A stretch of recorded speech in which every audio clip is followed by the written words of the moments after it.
Sarath sir, yes വെറുതെ ചോദിക്കട്ടെ, ഇപ്പൊ നമ്മളെ പല രാഗങ്ങളെ പറ്റി സംസാരിച്ചുകൊണ്ടൊക്കെ ഇരിക്കുന്നു. എന്താണ് ഈ കാളരാഗം കാളരാഗം എന്ന് പറയുന്നത്?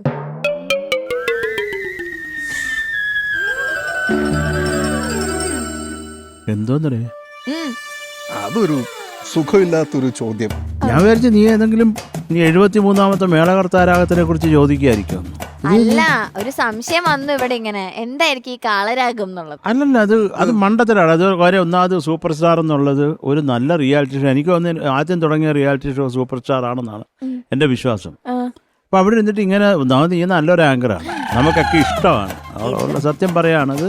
എനിക്ക് വേറെ അല്ല, ക്ഷണക്കത്ത് തൊട്ട് ഈ മനുഷ്യൻ ഇവിടെ ഉണ്ട്. അപ്പൊ പുള്ളിയോട് ഇങ്ങനത്തെ ചോദ്യം ചോദിക്കുന്നത്, എടാ എന്തെങ്കിലും ഒരു വേറെ ഏതെങ്കിലും ഒരു രാഗം ചോദിച്ചിട്ട് ഇപ്പൊ നമുക്ക് അറിഞ്ഞുകൂടാതെ എത്ര രാഗമുണ്ട്, അങ്ങനെയൊക്കെ ചോദിച്ചാൽ നമ്മളോട് അതൊക്കെ പഠിക്കുമായിരുന്നു. പ്രത്യേകിച്ച് ഇങ്ങനെ ഒരു സൂപ്പർ സ്റ്റാറിന്റെ വേദിയിൽ ഈ ആങ്കർ നീ വിട്ടിത്തം ചോദിക്കുന്നത് എനിക്ക് സത്യത്തിൽ ഇഷ്ടപ്പെട്ടില്ല. പിന്നെ എനിക്ക് അറിഞ്ഞൂടാ, എനിക്കും ഇഷ്ടപ്പെട്ടില്ല. മഹാബോർ എന്തോന്നാടേ, അതൊരു ന്യായം വേണ്ട നീ ചോദിക്കുന്നതിന്.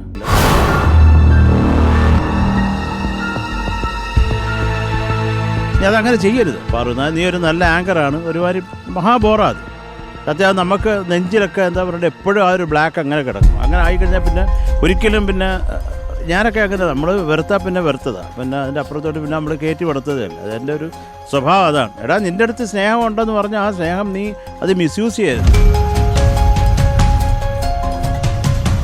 എന്ത് വിട്ടിട്ടോ ഇദ്ദേഹത്തിൻ്റെ അടുത്ത് അങ്ങ് ചോദിക്കുക എന്ന് പറഞ്ഞ് ബോറെന്ന് പറഞ്ഞാൽ അങ്ങ് അറ്റത്തെ ബോറാ. അത് എനിക്ക് അധികം കൊള്ളൊന്നും പറയാനില്ല.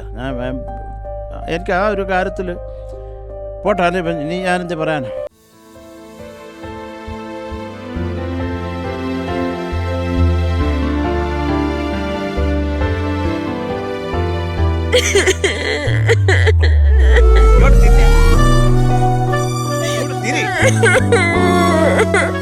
പ്രൊഡ്യൂസറോട് ഓരോ ഐഡിയ.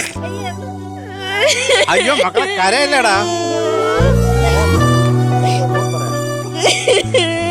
എടാ ഇന്ന് ഏപ്രിൽ 1 ഒരു ഏപ്രിൽ ഫൂളൊക്കെ ശ്രമിച്ചത്. എടാ പ്രാങ്ക് ചെയ്തതാ ഞങ്ങള്. നീ അങ്ങനെ വിചാരിച്ചാല് അല്ല ആദ്യം മൂക്കള തുടക്കി. എടാ ഏപ്രിൽ 1 ഞാനങ്ങനെ പറയൂ?